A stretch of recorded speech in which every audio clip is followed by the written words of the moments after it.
नमस्कार दोस्तों, मेरा नाम है प्रवीण कुमार और आप देख रहे हैं आपका अपना YouTube channel painter Praveen.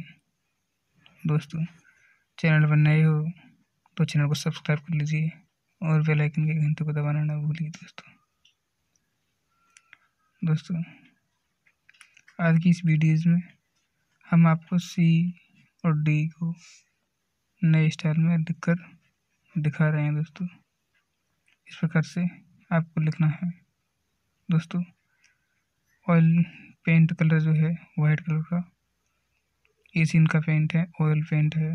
Brush जो है हमारा 7 नंबर का है। दोस्तों, वीडियो आपको अच्छा लगे तो लाइक करिए, कमेंट करिए, बताइए हमें वीडियो कैसे लगा।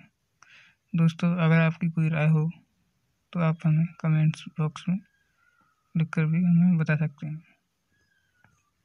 धन्यवाद।